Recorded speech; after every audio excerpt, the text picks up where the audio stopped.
Chers auditeurs, bonjour et bienvenue sur Radio Franche.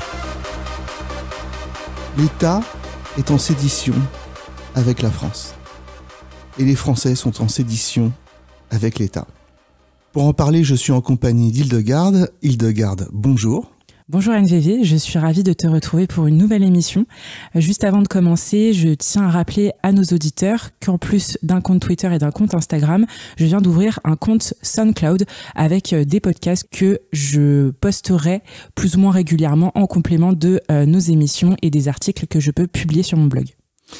L'État prend des décisions qui poussent les Français à faire sédition et à gagner en autonomie.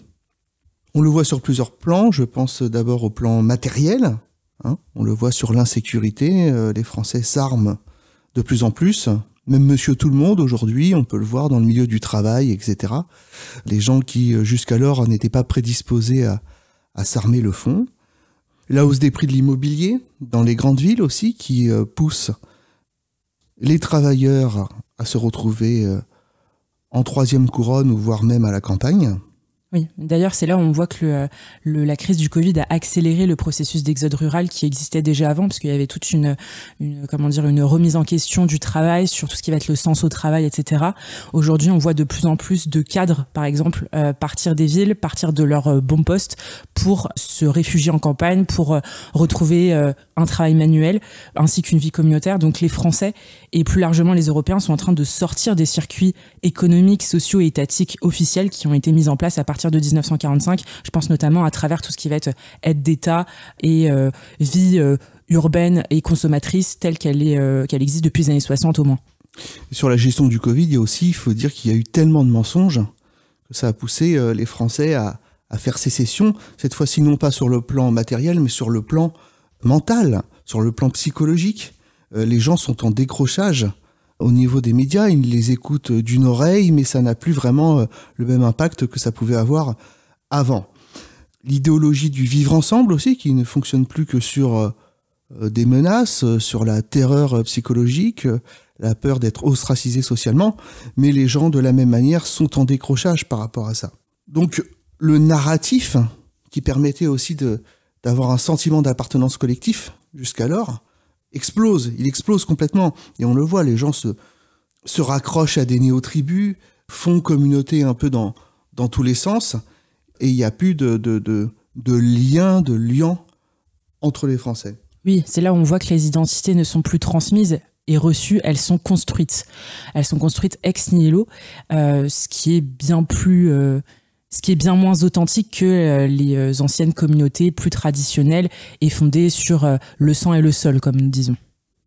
D'ailleurs, on peut le regretter, on le voit sur la guerre en Ukraine. C'est vrai que les médias français, on a l'impression qu'ils ne sont plus français.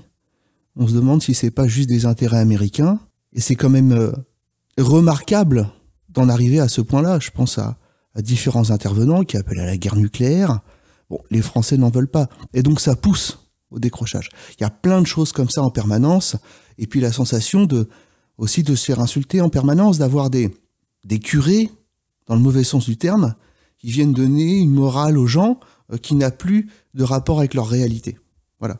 Et on l'a vu aussi sur tout un tas de choses, toutes les semaines on le voit, je pense à l'affaire Lola, à cet enfant qui a été tué par une personne d'origine maghrébine qui devait quitter le territoire. Les médias ont eu comme attitude d'accuser les Français de faire de la récupération politique. C'est-à-dire qu'il devient interdit de s'indigner de la mort d'une enfant. Bon, c'est sûr qu'on aurait pu éviter en plus. Qui aurait pu être évité. Donc c'est là où, en plus, le ministre est pleinement responsable. L'État, en tant que tel, est pleinement responsable. Et les Français, même s'ils l'expriment pas directement parce qu'ils ont peur de se faire taper sur le doigt, le disent en privé. Ils le savent. Et donc ça pousse, ça aussi, à cette sédition mentale, psychologique, de plus en plus. Oui, parce qu'en fait, on se rend compte que l'État est incapable de remplir son premier devoir, qui est de protéger. Donc, les Français se réfugient de plus en plus dans l'autodéfense.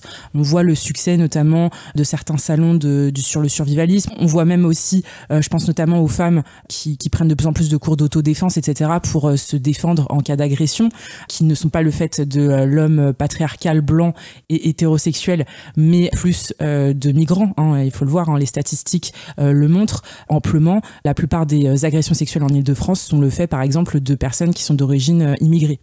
Et on a la troisième dimension qui est la dimension numérique, celle des échanges, celle de la communication. De plus en plus de Français, de la même manière, se savent surveiller. On l'a vu récemment, Madame le Premier ministre a pris un décret pour collecter les données sur les téléphones des personnes pendant 1 an, données GPS, messages, etc., etc. Les Français le savent. Et maintenant, on entend des discussions, et encore une fois, je parle pas là des milieux politisés, je parle vraiment de monsieur tout le monde, au travail, etc., se demandent comment communiquer sous les radars. Donc alors qu'ils n'ont rien à cacher, c'est juste par principe, ça les horrifie, quoi. Exactement.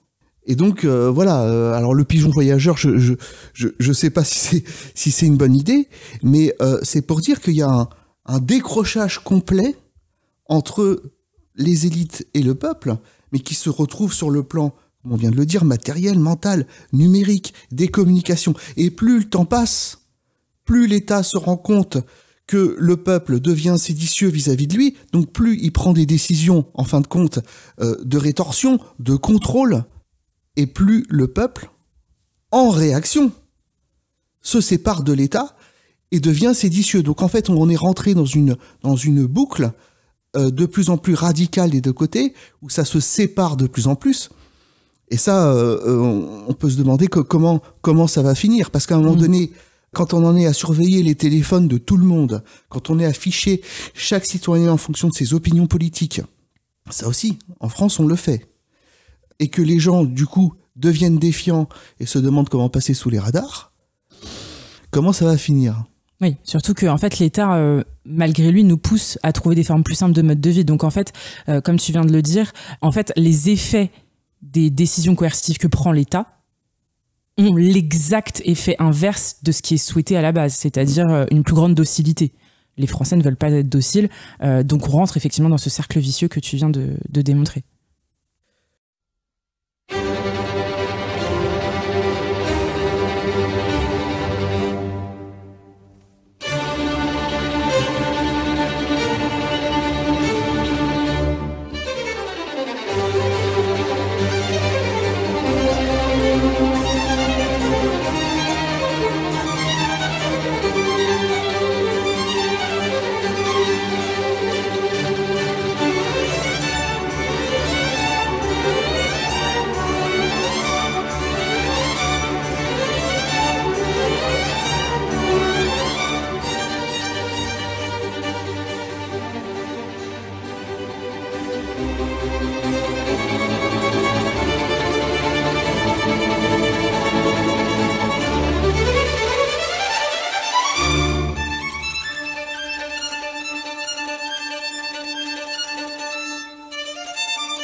oui, à ce moment-là, on peut se demander, même s'il n'y a pas un amateurisme complet de l'État, on a vu sur la crise du Covid, un coup, les masques ne servent à rien, après ils sont obligatoires, etc.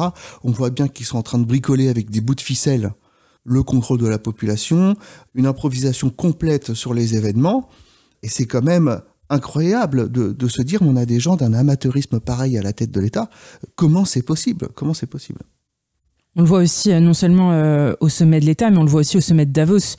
C'est là où on voit qu'effectivement l'État, je pense l'État français en tant que tel n'existe plus. L'État français reçoit ses ordres d'autres institutions, d'autres instances, notamment le sommet de Davos, qui nous donne des directives économiques, sécuritaires, sanitaires. Là aussi, on se demande de quel milieu sortent ces gens. Oui, d'où sort Greta Thunberg? D'où sort-elle? Elle nous a expliqué avant qu'il fallait qu'on n'ait plus d'énergie en Europe. Aujourd'hui, on a une crise terrible. Et dans le même temps, on essaie de reconstruire des centrales. On ne sait pas qui a fait exploser les pipelines. Donc on voit bien que ça part dans tous les sens. Et que ces gens sont en train de perdre le contrôle et le savent. Du coup, ils improvisent en prenant des mesures coercitives. Ça nous amène à une situation explosive. D'autant plus qu'on a une augmentation des inégalités jamais vue dans l'histoire. C'est-à-dire que le niveau de vie des classes moyennes et des classes populaires aujourd'hui se réduit. On le voit au travail, on le voit dans la capacité, dans le pouvoir d'achat, le coût des énergies, etc., etc., etc. Et dans le même temps, on nous annonce des profits records. Donc, qu'est-ce qui se passe ?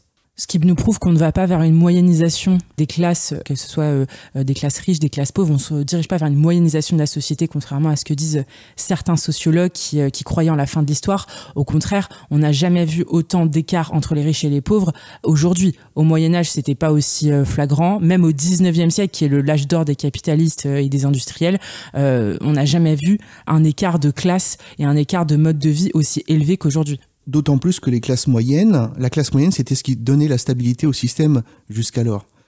C'est-à-dire qu'avant, les inégalités qui existaient, elles étaient justifiées par une foi, par des dogmes, par toute une pensée, une philosophie, une spiritualité, etc., etc. Et sortant de cela, comment on va pouvoir justifier plus longtemps de telles inégalités? D'ailleurs, ça ressemble pleinement à la chute de l'URSS. On le voit maintenant, on a quand même des personnes, je ne vais pas donner de nom, mais des services de renseignement qui prennent la parole publiquement. On ne les voyait pas comme ça avant, pas autant. Et on voit bien que, de la même manière que le KGB n'a pas empêché le démantèlement de l'URSS, ils savaient que le système était fini, ils savaient que ça allait s'écrouler, ils ont laissé faire, ils sont restés neutres. Et après, ils ont pris le pouvoir, bien sûr. Je pense à Vladimir Poutine. Et aujourd'hui, en tout cas pour la France, on le voit, c'est la même chose. Alors on a des gens qui râlent un petit peu. Dans tous les cas, les agents qui prennent la parole savent que le système est mort. Et on voit bien, n'empêche pas ce système de s'écrouler. On peut imaginer aussi ce qui va se passer par la suite. Et c'est très encourageant. Et s'il y a des agents qui nous écoutent, eh bien, voilà, on a plusieurs exemples historiques et je félicite ceux qui prennent la parole en public et qui prennent parti pour le peuple et qui ne cherchent pas à sauver un système qui définitivement, on l'a évoqué sur plusieurs points, est terminé.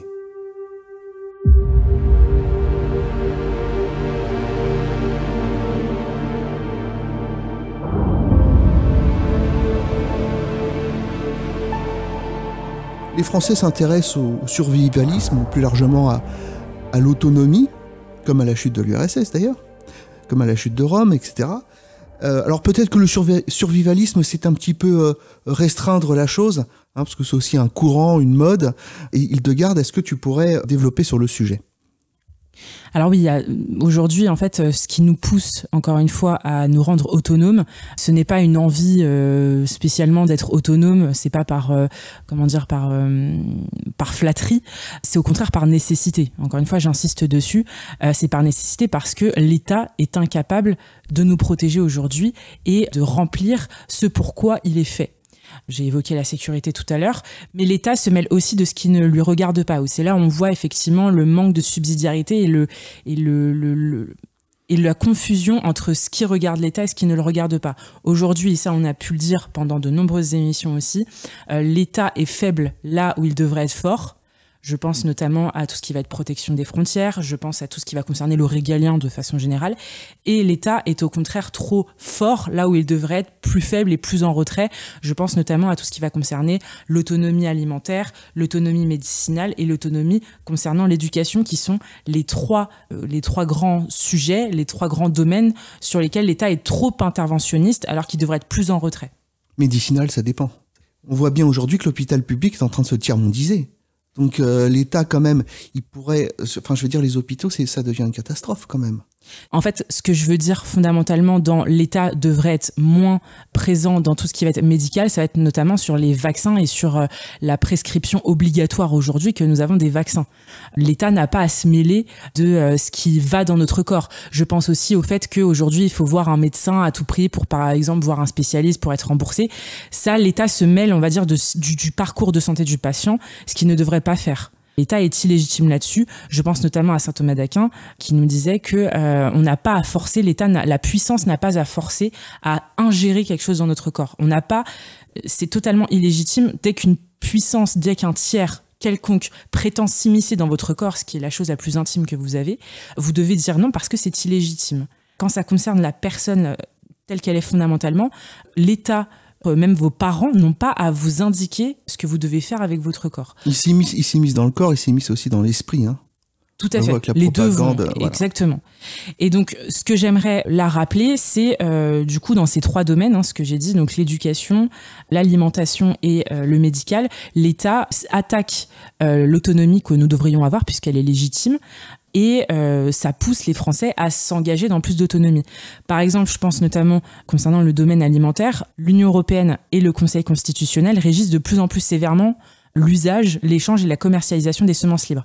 Donc juste pour vous rappeler un petit topo sur les semences libres, les semences libres, c'est tout ce qui va concerner les semences qui vont donner naissance à des plantes ou à des espèces végétales qui ont été progressivement mises de côté parce qu'elles sont moins productives, etc. Donc ça va donner notamment des légumes, des fruits qui sont anciens, d'anciennes variétés de fruits et de légumes qui ont été dégagées entre guillemets au profit de semences plus productives mais moins nutritives et moins intéressantes sur le plan nutritionnel et gustatif même. Et aujourd'hui, l'Union européenne et le Conseil constitutionnel sont en train de régir et de restreindre très fortement l'usage de ces semences libres, notamment à titre privé dans le cadre des potagers et des jardins privés. Donc, en réaction, ce qu'on constate, c'est que les Français s'intègrent de plus en plus dans des potagers collectifs. Exactement. Dans des potagers urbains quand ils sont en ville, et voire pour les plus radicaux d'entre eux, s'exilent en campagne. C'est tout ce qu'on a, c'est tout l'exode rural qui est l'inverse de l'exode urbain qu'on a eu au 19e siècle. Donc, beaucoup de cadres quittent leur poste, et ça, c'est un manque à gagner pour l'État, clairement, puisque ce sont les classes moyennes blanches qui sont celles qui contribuent le plus à l'impôt.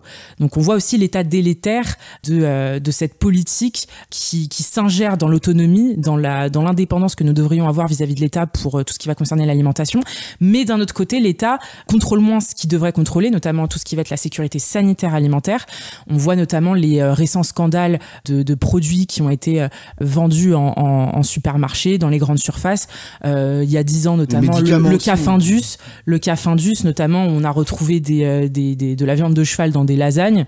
Donc tout ça montre qu'il y a encore une fois, il y a un gros manque de l'État là où il devrait être présent et au contraire une présence trop forte de l'État là où on devrait laisser les familles et les particuliers se gérer comme elles le souhaitent.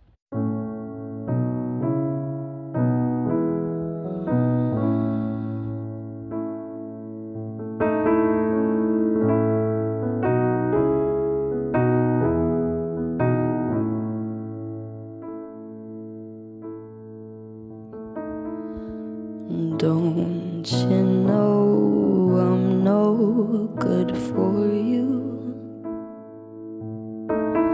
I've learned to lose, you can't afford to. Tore my shirt to stop you bleeding, but nothing ever stops you leaving.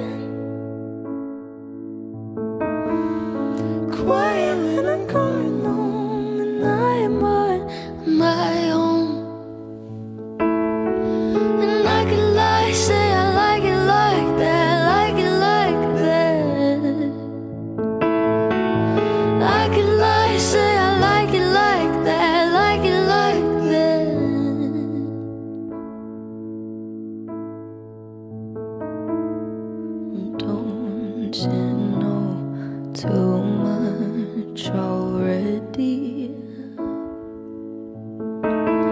I'll only hurt you if you let me. Call me friend, but keep me closer.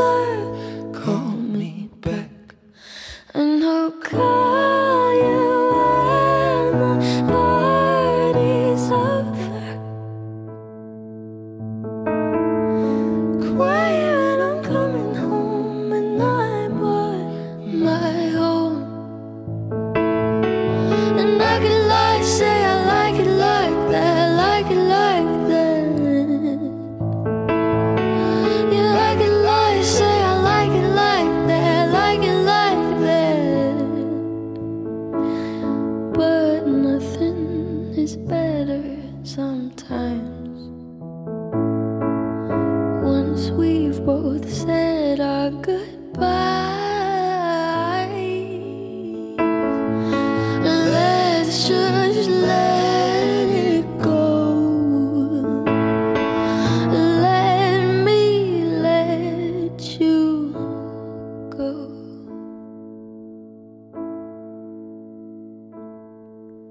Quiet when I'm coming home, and I'm on my own.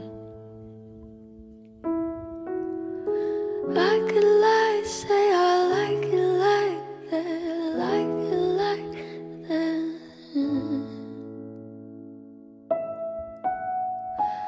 I could lie, say I like it like that, like it like. Je voudrais revenir quand même sur l'éducation des enfants. Le fait que l'État prodigue une éducation qui soit la même partout sur le territoire pour tous les enfants, c'est ce qui permet aussi de faire nation, ce qui permet d'avoir un sentiment d'appartenance collectif. Alors bon, l'école de la République, je parle de la première, deuxième, troisième République. Surtout la Troisième République. Voilà. Avant ça, c'était l'Église qui s'occupait de la transmission. Notamment les monastères bénédictins. Qui permettait de créer un peuple. Tout à fait. Donc quand tu dis que les familles, les gens, les régions, peut-être de manière autonome, puissent disposer comme elles le souhaitent de l'éducation de leurs enfants, certains te rétorqueront qu'il y a un grand risque de fragmentation du territoire aussi quand même. Comment tu crées un sentiment d'appartenance collectif si tu ne donnes pas, si tu ne transmets pas la même chose à l'école? Alors là, tu viens d'appuyer sur le point, justement, sur le bouton, le point justement névralgique et le nœud gordien du problème, c'est qu'aujourd'hui, et on va voir que c'est un problème, aujourd'hui, c'est l'école de la République qui fait la nation. C'est-à-dire que, en fait, sans école publique, il n'y a pas de République aujourd'hui. Ça, c'est un problème. Pourquoi ? Parce que, en fait, l'école n'a pas vocation à éduquer. Ça, c'est les parents qui le font. L'école doit transmettre des savoirs. Et quand on s'appuie sur l'école pour faire nation, forcément, ça pose un problème. Pourquoi ? Parce qu'en fait, il n'y a pas un modèle éducatif qui correspond à tous les enfants. Il y a des enfants qui ne sont pas, par exemple, qui ne sont pas faits pour être assis dans une classe toute la journée. Donc, c'est une espèce d'activité subie, Il faut bien qu'il y ait une base commune. Il faut bien qu'il y ait une base commune, mais ça, c'est pas à l'école de la créer. Normalement, ça revient, et ça c'est très récent. Le fait de considérer que l'école doit faire nation, c'est quelque chose de très récent. Et pendant des siècles et des siècles, on a fait nation, on a fait communauté. Parce qu'il y avait le catholicisme. Sans école, exactement. Oui, mais ça passait quand même par l'école aussi, ça passait par l'éducation. Il y avait une morale, etc. Même s'il n'est pas censé en faire, en fait, l'Église a toujours fait quand même un peu de morale aussi. Donc moi, c'est ça la question que je me pose dans un pays où il y a autant de fromage, où il y a autant de patois. Il y a autant de différences, comment tu fais si tu donnes pas, quand même, si tu n'imposes pas de manière verticale, un savoir commun. Je pense que ça, le fait d'avoir des valeurs communes, c'est une vision très, très superficielle de la cohésion nationale. La cohésion nationale, elle se fait sur le sang, elle se fait sur la langue, elle se fait sur des valeurs spirituelles plus que des valeurs une histoire pratiques, aussi, bien sûr. Sur une histoire. Il faut bien l'apprendre. Et aujourd'hui, on constate, oui, il faut bien l'apprendre, mais ça peut se faire en famille. Encore une fois, c'est pas le rôle de l'État. Encore une fois, je ne remets pas en question l'acquis de l'école publique. C'est un acquis qui a pas à être remis en question. Mais le fait est que l'école publique devrait fonctionner en harmonie avec d'autres modèles éducatifs. Après, évidemment, il y a une autorité de l'État qui est légitime. Donc, c'est-à-dire que oui, il doit y avoir des valeurs, certaines valeurs qui sont transmises, etc. Mais la mission première de l'école, ce n'est pas de former des citoyens, c'est de former des personnes qui savent renouveler leur société, qui savent se repérer dans l'histoire, qui savent lire, écrire, compter. Ce n'est pas de transmettre des valeurs. Ce n'est pas le rôle fondamental de l'école. Après, dans l'état actuel des choses, c'est vrai que l'éducation nationale est en faillite. Totalement. Pour preuve, hein, je pense à beaucoup de musulmans maintenant qui mettent leurs enfants dans des écoles islamiques. Oui, des écoles hors contrat, etc. Hors contrat islamique, évidemment, quand l'éducation nationale fait des cours de LGBT, d'éducation sexuelle de manière très élitiste, on va dire, à des enfants, on peut comprendre qu'il y ait beaucoup de familles musulmanes qui ne s'y retrouvent plus dans cette éducation nationale. Ceci étant, peut-être que si c'était mieux fait, je parle pour toi, peut-être tu tiendrais pas ce discours, non? S'il y avait un savoir différent. Je ne sais pas, je pense que fondamentalement, l'éducation, c'est les parents qui la donnent. L'école est là pour instruire, pour transmettre des savoirs universels et des savoirs qui peuvent, servir à l'élève toute sa vie, et pas pour transmettre des valeurs qui sont circonstancielles. Par exemple, la laïcité, le wokisme, etc. Ce sont des idéologies qui sont intégrées dans un temps. Ce ne sont pas des valeurs universelles et transcendantales. Qui sait d'ailleurs de quoi la société de demain sera faite? La mission première de l'école, c'est de donner des clés pour pouvoir être autonome dans n'importe quelle société, pour pouvoir savoir se repérer et pour transmettre vraiment des savoirs civilisationnels et transcendantaux. Mais l'éducation et ce qui fait un peuple, ce ne sont pas des valeurs. Par exemple, je reprends une phrase de Natacha Polony qui tient beaucoup à l'école parce que pour elle, c'est le moyen de la transmission de valeurs. C'est pas avec des valeurs qu'on fait un peuple. D'ailleurs, les valeurs que partagent les Français sont en vérité partagées par tout l'Occident, avec des degrés divers. C'est-à-dire que la laïcité prend une forme de sécularisation dans d'autres pays, mais globalement, tout l'Occident partage les mêmes valeurs. Donc ce ne sont pas des valeurs qui font un peuple. Ce qui fait un peuple, c'est une ethnie, ça peut être une langue, ça peut être une religion, mais ce sont des choses beaucoup plus transcendantales et beaucoup plus spirituelles. C'est avec ça qu'on fait un peuple. Ça peut être aussi autour d'une figure, ça peut être la figure du chef de l'État. Je pense notamment à un roi, ça peut être un empereur, ça peut être un chef, un leader, mais ce ne sont pas des valeurs. Et ce qui pose d'autant plus problème, et ça tu l'as remarqué, c'est qu'aujourd'hui, effectivement, on transmet des valeurs qui aujourd'hui sont complètement folles. Je pense au wokisme, comme tu l'as dit, à la propagande LGBT, laïciste et vivre ensembliste à l'école. Et en contrepartie, ce qu'on voit, c'est que les Français se réfugient dans l'IEF de plus en plus, donc l'instruction en famille, et les écoles hors contrat, qui sont majoritairement laïques, il faut le rappeler. La majorité des écoles hors contrat, en fait, ce sont des écoles Montessori, par exemple. En fait, même si ça reste très minoritaire, ces modes d'éducation-là ont explosé ces 10 dernières années. Je pense notamment à l'IEF, qui représente un peu moins de 1% de la population scolaire, mais qui a doublé en 10 ans. Il me semble que c'est passé de 0,2 à 0,4, enfin quelque chose comme ça, mais c'est quand même... ça a explosé. Et l'État s'y oppose de plus en plus. Je pense notamment au fait que Macron impose la scolarisation à partir de l'âge de 3 ans et restreint de plus en plus l'IEF à des cas comme enfants ayant une activité sportive ou une activité artistique trop intense, ou des parents itinérants, etc. Et ce n'est plus considéré comme un mode d'éducation tout à fait légitime, c'est considéré comme un mode d'éducation à la marge qu'il faut contrôler de plus en plus, alors que l'enfant n'appartient pas à l'État, l'enfant appartient à sa famille avant d'appartenir à l'État. Excusez-moi. Oui, pour peu en plus que l'État appartienne bien aux Français. Oui, ça c'est encore plus problématique aujourd'hui dans les circonstances celles qu'on connaît actuellement, effectivement. C'est-à-dire qu'on est quand même passé dans une société aujourd'hui de totalement financiarisée. J'aimerais rebondir sur le côté financier. Déjà, d'une part, on remarque qu'aujourd'hui, effectivement, l'État gère de plus en plus son pays comme une entreprise, comme le ferait une entreprise, mais ça, c'est partout. Hein. Je veux dire, c'est pas qu'en France, c'est vraiment au moins répandu en Occident, si ce n'est davantage. Et ce qui compte, c'est de faire en sorte que ce modèle soit le plus rentable possible. Donc, s'il faut demain faire rentrer 50 millions de migrants pour que la France soit solvable, eh ben on le fera. Sans tenir compte des racines des uns et des autres, sans tenir compte du gap culturel, racial, linguistique des uns et des autres. On va quand même faire venir 50 millions de migrants parce que ce qui compte, c'est que la France soit solvable et se maintienne à flot économiquement. Mais on laisse de côté totalement ce qui fait un peuple, à savoir les valeurs spirituelles, les valeurs historiques, les valeurs françaises, les valeurs européennes, les valeurs d'un peuple. Et j'aimerais d'ailleurs revenir sur le mot valeur, parce qu'on dit que c'est sur les valeurs qu'on fonde une nation. En fait, il faudrait un petit peu faire attention avec le mot valeur, même si je viens de l'utiliser fréquemment. Il faut faire attention avec ce mot valeur, c'est en fait le mot valeur, j'ai des valeurs, c'est un mot qui est originaire de la sphère économique, le mot valeur. Un objet a une valeur, une entité quelconque a une valeur. Mais le fait d'avoir des valeurs, c'est une expression qui est très récente. C'est venu avec l'économisation de nos vies et même de notre vocabulaire qui nous vient du 19e siècle. Mais les valeurs, il faudrait restreindre ce mot-là. Et c'est pour ça que quand on dit oui, un pays se fonde sur des valeurs, non, ça se fonde pas sur des valeurs, ça se fonde sur autre chose. Donc c'est pourquoi l'école, à mon avis, a un rôle limité. Je dis pas qu'elle n'a aucun rôle, mais elle a un rôle limité en fait dans la cohésion nationale. Et si on se repose uniquement sur l'école pour faire nation, c'est que en fait les individus sont tellement éclatés les uns des autres qu'il faut quelque chose de très vertical pour qu'elle fasse nation. Alors qu'en fait, quand un peuple est bien ensemble, il n'a pas besoin d'avoir une verticalité pour imposer une cohésion. Je suis pas sûr. C'est pourquoi je pense que la manière de faire nation via l'école est quelque chose de très artificiel.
La question, c'est le contrôle de l'information, en fin de compte. C'est qu'est-ce que reçoivent les cerveaux? Est-ce que les cerveaux reçoivent la même chose? Alors ça peut passer par l'éducation nationale, ça peut passer par les médias, par l'information, disons, classique. Mais tout de même, pour que les gens aient une cohésion, il faut que leur cerveau reçoive les mêmes informations. Oui, mais il y a des choses qui sont plus nobles que d'autres. C'est-à-dire que faire nation autour d'un roi, par exemple, ou faire nation autour de valeurs transmises par l'école, c'est quand même pas le même délire, si tu me permets cette expression. C'est une autre époque. Non, mais c'est les référents. C'est quels sont les référents? Oui, il y a des référents qui sont plus nobles et plus légitimes que d'autres, et d'autres qui sont moins nobles et moins légitimes que d'autres. Il y a aussi un peuple, il faut le faire rêver. Ça, Napoléon le disait, un chef d'État, c'est un marchandeur d'imaginaire. Aujourd'hui, l'imaginaire, c'est quoi? L'imaginaire qu'on nous propose via l'école, via les médias, via la mass culture, comme on dit, la pop culture, qu'est-ce qu'on nous propose? L'imaginaire qu'on nous propose, c'est quoi? C'est la mort. C'est la mort, c'est achète, consomme et ferme ta gueule. C'est la mort qu'on nous propose aujourd'hui. C'est ça qu'on nous propose, que ce soit à travers les productions de divertissement, les productions audiovisuelles, les médias, l'école. On nous transmet ce genre de choses. On nous transmet des valeurs de laïciser, de laïcisme. Alors qu'avant, on nous transmettait, on avait un imaginaire quand même qui rehaussait, qui poussait vers le haut. On nous transmettait des valeurs plus spirituelles et on avait le regard tourné vers le ciel. Oui, moi je pense plus que ce que tu appelles valeur aujourd'hui, en réalité, ce sont des informations qui visent la survie d'un système.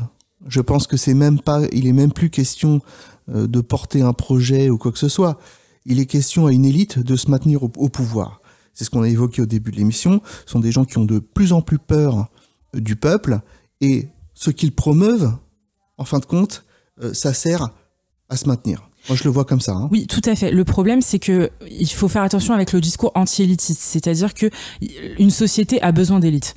Ah oui, bien sûr. Voilà, faut faire attention. C'est pour ça qu'il faut bien faire la distinction entre l'élite et les élites. Aujourd'hui, ce qu'il faut combattre, c'est les élites telles qu'elles existent actuellement. Mais en tant que telles, le fait qu'une élite se maintienne en place pour maintenir la société et assurer une cohésion nationale, sociale, est totalement légitime et on en a besoin. On a besoin de leaders. On n'est pas du tout dans un discours totalement vertical.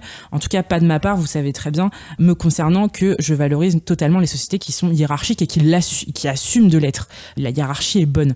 Ce qui n'est pas bon, en revanche, c'est les élites actuelles qui ne sont plus enracinées dans un terroir, qui ne sont plus enracinées dans un peuple, mais qui au contraire sont au service d'intérêts étrangers et d'intérêts qui sont contre la population qu'elles sont censées maintenir et protéger. C'est ça le problème. C'est peut-être aussi. Ce n'est pas l'élite, c'est pas le concept d'élite en tant que tel. Non, bien sûr. Ce sont des gens bien précis qui sont identifiés par beaucoup de personnes qui ont très peur de très mal finir. Hein. Je crois que c'est ça. On est aujourd'hui dans une économie en faillite, au bord d'une guerre civile, avec un décrochage sur tous les points. Enfin, je veux dire, l'information, même nos médias, sont plus ou moins détenus par des intérêts étrangers. L'hôpital public ne fonctionne plus. L'éducation ne fait plus lien. Les gens sont en sédition. Donc, effectivement, moi, je comprends que ces gens aient très peur. Ceci étant, beaucoup de personnes pensent qu'il est temps qu'ils s'en aillent. Tout à fait. Et là, on les retrouve aussi, et ça va être mon troisième et dernier point d'attaque contre l'autonomie, contre le bon sens même, j'ai envie de dire, des Français. Ça va être tout ce qui va concerner justement, on en a évoqué un petit peu, le domaine médicinal, le domaine médical. Aujourd'hui, ce qu'on constate, c'est que les médecins sont contraints. Je sais même pas si c'est de leur fait, mais de fait, ils sont contraints de ne plus respecter le serment d'Hippocrate parce que la médecine est totalement soumise aux logiques pharmaceutiques. Je pense notamment au cas récent, ça devrait faire scandale cette chose, mais ça n'a pas dépassé quelques tweets. Mais on a eu le cas récent de la crise du Covid où Pfizer a avoué ne pas avoir soumis son vaccin à des tests d'efficacité sur la transmission du Covid. Donc typiquement quand Olivier Véran et toute la ribambelle de ministres nous disaient oui, le vaccin ça réduit à 80% et puis après à l'autre émission à 70%. Ils ont justifié le pass sanitaire avec sur la transmission. Exactement. Et en fait, Pfizer a avoué ne pas avoir soumis son vaccin à des tests d'efficacité. Donc quand, à un moment donné, quand les médecins injectent des millions de doses un vaccin qui n'est pas efficace, qui n'est pas testé, dont les effets secondaires sont encore peu mesurés, parce qu'en fait, pour mesurer les effets secondaires d'un médicament, ça prend une dizaine d'années, on peut se demander quand même, mais est-ce que les médecins remplissent leur rôle? Tout comme l'État. L'État ne remplit plus son rôle, donc il n'est plus légitime. Les médecins ne respectent plus le serment d'Hippocrate qui prévient justement, qui interdit aux médecins d'effectuer de telles choses. On se demande, voilà, qu'est-ce qui se passe? Donc, on est là encore, les Français quand ils voient ça, sont en sédition totalement. Quand on regarde sur Twitter, sur Facebook, sur les réseaux sociaux de manière générale, il y a une indignation des médecins, enfin des Français, contre les médecins qui est grandissante et à quel point je n'ai jamais vu, enfin à une hauteur que je n'ai jamais vue. C'était une institution qui était très respectée. Les médecins, il y a encore 10 ans, étaient des personnes très respectées. L'institution médicale était très respectée. On avait conscience de faire partie du meilleur système de santé au monde. Et ça s'est effondré totalement avec la crise du Covid. La justice aussi, enfin, voilà. Ça fait déjà un moment, mais voilà. Effectivement. Donc en réaction, les Français s'intéressent aux médecines dites alternatives. Je pense notamment à la naturopathie, au recours aux huiles essentielles, à la lithothérapie aussi, qui va être la science des pierres, comment les pierres vont pouvoir avoir un effet sur votre corps, sur votre mental. Et donc, ils se font plus soigner, ils se font de moins en moins soigner. Les Français ont de plus en plus peur de se retrouver face à un médecin qui ne va pas le soigner, mais qui va remplir un chèque. Oui. D'ailleurs, aux États-Unis, on l'a vu dans une université, le serment consistait à ne plus être le serment d'Hippocrate, mais entre autres à combattre les inégalités et la suprématie blanche. Donc effectivement, ça ne peut que mal se terminer, quelque chose comme ça. Hein. Et d'ailleurs, c'est terrible parce qu'on voit bien réapparaître des maladies qui avaient disparu sur le territoire. C'est-à-dire que les gens... Mais d'ailleurs, ça fait un moment sur les vaccins que y a beaucoup de personnes qui ne veulent plus faire vacciner leurs enfants. Du coup, qu'est-ce qu'on voit ? On voit réapparaître des maladies qui avaient disparu et qui sont très graves. Ça ne va pas s'arrêter là. Ça va aller jusqu'où, d'après toi ? Je pense qu'à terme, l'État est appelé à vouloir contrôler le moindre aspect de nos vies. Pour des raisons économiques, mais aussi pour des raisons, je pense, financières. Je pense notamment à tout ce qui va être déplacement. On a déjà vu la capacité de l'État à vouloir contrôler nos déplacements. Comme nous l'avions dit lors d'une précédente émission, en Finlande, aujourd'hui, sous prétexte de lutte contre le réchauffement climatique, on contrôle les déplacements en voiture. Il y a une ville en Finlande notamment qui pense à mettre en place un quota carbone, donc un quota de déplacement polluant. Donc c'est-à-dire que vous n'aurez pas le droit par an de dépasser telle émission de CO2. Et ça, derrière, c'est pas pour des questions climatiques, c'est pour des questions financières. Pourquoi ? Parce que y a moins en moins d'énergie, puisque la Terre est limitée, les ressources sont limitées, les États sont surendettés, donc il va falloir baisser le niveau de vie, et on le justifie notamment par la crise climatique. Je dis pas la crise écologique, d'ailleurs c'est très révélateur. Les gens ne parlent plus de crise écologique, on parle de crise climatique. Alors que la crise climatique, en fait, on s'en fiche. Ce qui compte, c'est la crise écologique. On va contrôler nos communications de plus en plus. Même une personne lambda, qui n'est pas forcément politisée, se voit espionnée dans la vie de tous les jours, que ce soit à travers son portable, à travers toutes ses communications. Donc on est de plus en plus fiché, on est dans un état de plus en plus coercitif qui serre les boulons un peu partout, mais on connaît la nature des Français qui sont très rebelles, qui ne supportent pas justement cette verticalité qui est de plus en plus illégitime et qui renforce sa verticalité spécialement parce qu'elle sait qu'elle n'est plus légitime. Donc je pense qu'on est appelé tôt ou tard à avoir l'entièreté de nos vies totalement sous contrôle de l'État. On peut imaginer demain, vous n'avez pas le droit d'avoir des tickets de rationnement, par exemple, comme à la Seconde Guerre mondiale. C'est un effondrement de l'État, ça. Exactement. Et comme le disait Cicéron, à juste titre, plus la fin d'un empire est proche, plus ses lois sont folles.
Quels sont les conseils qu'on pourrait donner?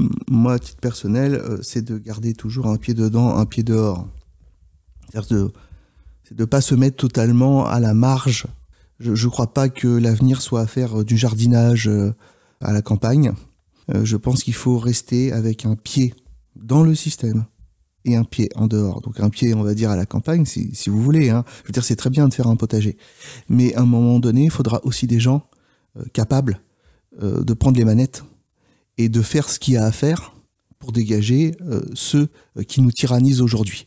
Donc un pied dedans, un pied dehors, un pied dans l'entreprise, un pied dans un autre monde, un pied proche des villes, parce qu'à un moment donné, il faudra bien aussi les reconquérir.